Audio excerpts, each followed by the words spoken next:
Fernando Mendoza has just won the Heisman Trophy. All right, I got some numbers up here. Mendoza this season for Indiana threw for 2,980 yards, 33 touchdowns, 6 interceptions. All right, that's a great season for him, especially since he's a first-year starter at Indiana. And that brings me to my next point. Why did he deserve to win the Heisman? Because 13-0. He led the Indiana Hoosiers, a Big Ten school, to a 13-0 record. And third reason, why did he win the Heisman? Well, he beat Ohio State in the Big Ten championship. I mean, Ricky Williams said it earlier today. You have to have a Heisman moment to be a Heisman winner. And when you take down the number one team in the country at that time in the biggest game of your season, I think you deserve it.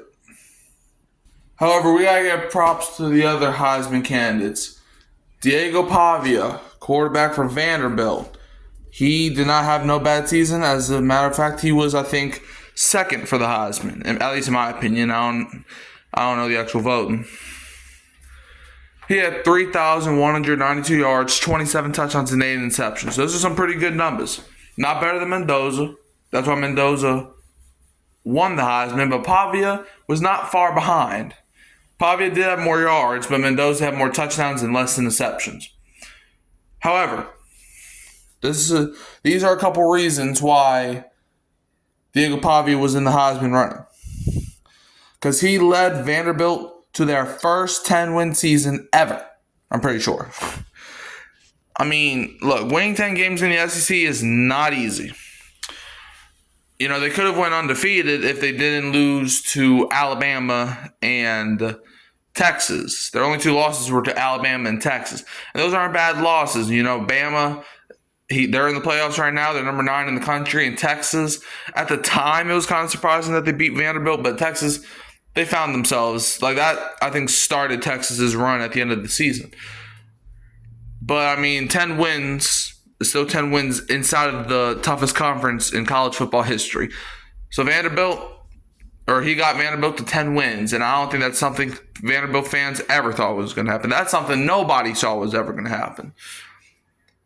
He also broke school records for passing yards and passing touchdowns for Vanderbilt. I mean, when you're breaking records for the school you play for, that's great. And he did all of that as a dual-threat quarterback. The media, they like dual-threat QBs. A quarterback where if you're shutting down their passing game, like if you're shutting down his passing game, he can run all over you. But if you game plan to shut down his run, he can throw all over you. That's what Diego Pavia showed this season, and we'll see if he can carry that out into the NFL, because I doubt he comes back. But, I mean, you never know. Crazier things have happened. But, yeah, that's Diego Pavia, who was in the Heisman running. And now we got to Jeremiah Love, running back from Notre Dame, who was also a Heisman finalist. As he had 199 carries, one carry shy of 200, 1,372 yards, 18 touchdowns, 6.9 yards a carry, which is no slouch. His explosiveness, effectiveness, and prolific season at Notre Dame earned him a spot in the Heisman. You know, a lot of people had him winning the Heisman to start the season. He didn't win it, but he was awfully close. Yeah, in my eyes, he would have been third for me. I would have had Mendoza winning it, who won. I would have had, well, hold up. Yeah, I would have had Pavia second, Love third, and Sayin fourth. And we're about to get into Sayin, but Jeremiah Love, great season at Notre Dame. He's probably going to be a first-round pick, maybe even go in the top 10. I mean, who needs a running back in the NFL? I mean, maybe the Titans probably wouldn't take him. Maybe the Browns, they got dude from Ohio State, Judkins, right? He's balling. Giants, they got Scotty, but or maybe probably not top 5, but maybe top 10. I don't know. I don't really know who is in the top 10.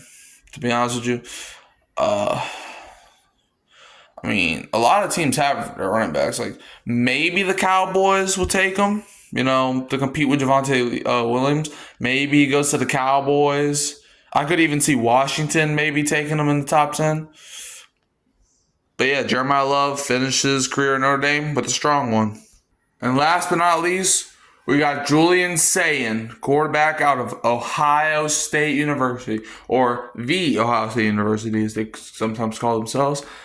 I mean, he had a great season as well. I don't think he had a great season like Pavia, Mendoza, or even Love. It's kind of hard to compare him and Love because, they played two different positions, but he still had a great season.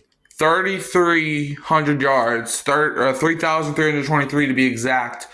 31 touchdowns, 6 interceptions. His stat line was kind of identical to Fernando Mendoza, but I think this is why Mendoza beat him out though. It's because he beat him on the field. For the Big Ten championship, Mendoza won. So I think that was his Heisman moment. That was Julian Sayin's chance to get it, but I feel like if Ohio State won, honestly, I think even if Ohio State wins, I think you still might give it to Mendoza anyway, especially how that game was going. But that's not shot to Sayin. Sayin still had a pretty good year.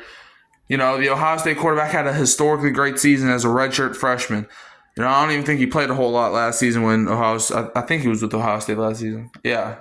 He was a redshirt freshman, or he is now. And Julian Sayin, he balled out this season, I mean, like I said in my video earlier, it was not against no great teams. Like, it wasn't. Sorry, Ohio State fans, but that's just the truth. Like, if ain't nobody told you, I'm going to tell you. That's just the truth. Your best win was against Texas, and they didn't play a single game yet.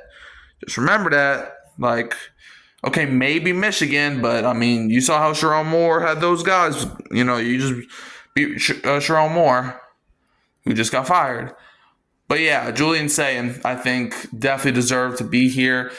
I probably would have had maybe a guy like Gunnar Stockton up here, maybe. But I wouldn't argue it either way. Like some guys that maybe got snubbed or Stockton, you could maybe make an argument for Arch Manning, but he was just so bad to start the season. He did pick it up late, but you can make an argument for Arch Manning. But other than that, I mean, the USC receiver Lemon, he's pretty good.